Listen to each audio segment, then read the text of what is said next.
प्रत्येक कंपनीमध्ये काम करणारा किंवा कंपनी ज्यांची असते तो उद्योजक जो असतो तो उद्योजक फार मेहनत करून बँकांची कर्ज घेऊन कंपन्या उभ्या करत असतो. एखाद्या कोणत्या तरी निष्काळजीपणामुळे अशा या दुर्घटना घडत असतात. त्यामुळे यामध्ये खरं तर सेफ्टी नॉर्म्स कटाक्षाने पाळले गेले पाहिजेत. यासाठी काहीतरी यंत्रणा उभं करणं हे अत्यंत गरजेचं आहे. आपण लक्षात घ्या, एखादा उद्योग ज्यावेळेला उभा राहत असतो त्यावेळेला फक्त त्यामध्ये उद्योगच उभा राहत नसतो. त्या बाजूला असणारा सर्व परिसरामध्ये असणारे अनेक जण हे त्याच्यावरती अवलंबून असतात.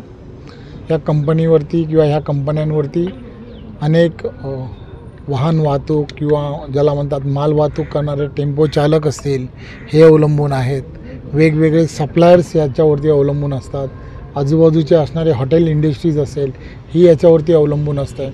किंवा आजूबाजूला जे मोठ्या प्रमाणामध्ये भूमिपुत्रांची पूर्ण गावं आहेत, या गावांमध्ये हे कामगार पागडीच्या घरांमध्ये राहणारे अनेक कामगार आहेत. त्यांची सगळे म्हणजे भाडेतत्वावरती राहणारे असे अनेक लोक या भागांमध्ये आहेत. त्यामुळे सर्वच गोष्टींचा विचार करणं यामध्ये फार महत्त्वाचं आहे.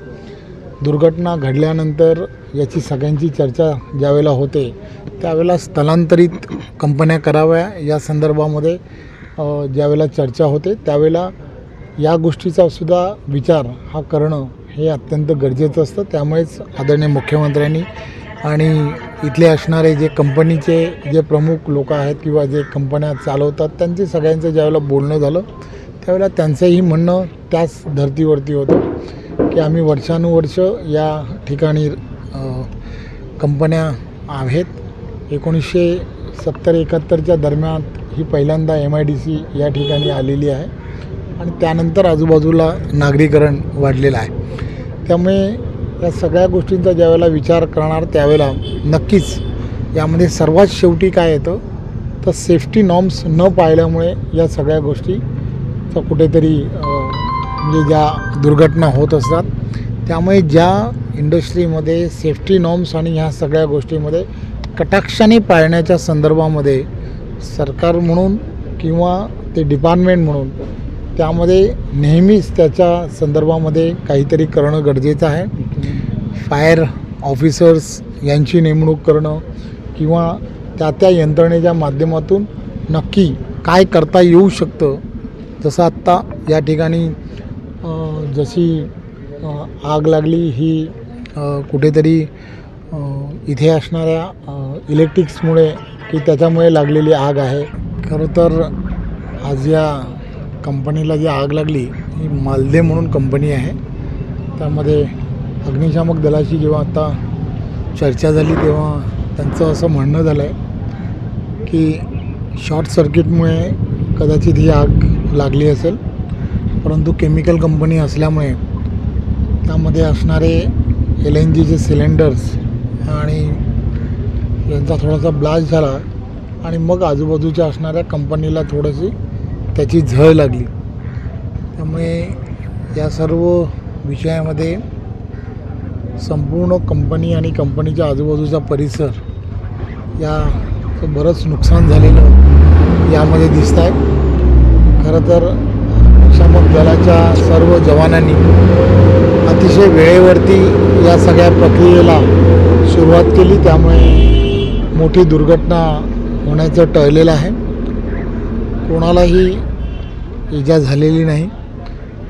हेही एक चांगली बाब आहे. कोणतेही कामगार यामध्ये कुठेही त्यांना दुखापत न झाल्यामुळे ते सर्वच्या सर्व कामगार वेळीच बाहेर पडले आणि आजूबाजूच्या असणाऱ्या सर्व एक जी शाळा आहे त्या शाळेतील विद्यार्थ्यांना सुद्धा वेळीच सगळ्यांना बाहेर जाण्यासाठी सांगितलं. आजूबाजूचे नागरिकही सतर्क असल्यामुळे त्यांनाही काही इजा झालेली नाही. परंतु हा प्रकार आता नेहमीच होत चाललेला आहे.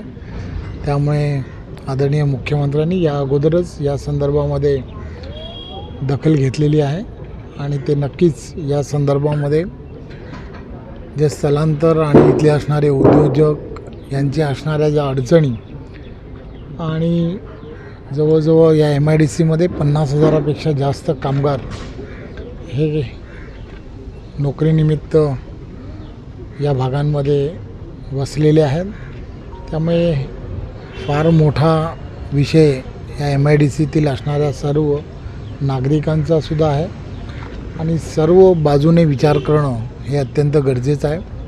त्यामुळे सर्वकष असं धोरण किंवा सेफ्टी नॉर्म्स किंवा काय नक्की यामध्ये करावं या संदर्भातली सविस्तर चर्चा आणि त्याबद्दलचं एक धोरण हे तयार करणं हे अत्यंत गरजेचं आहे.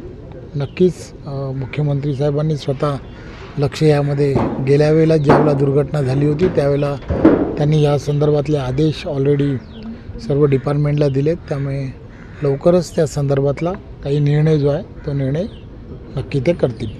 कोणार्क, अपना शहर अपनी बातें.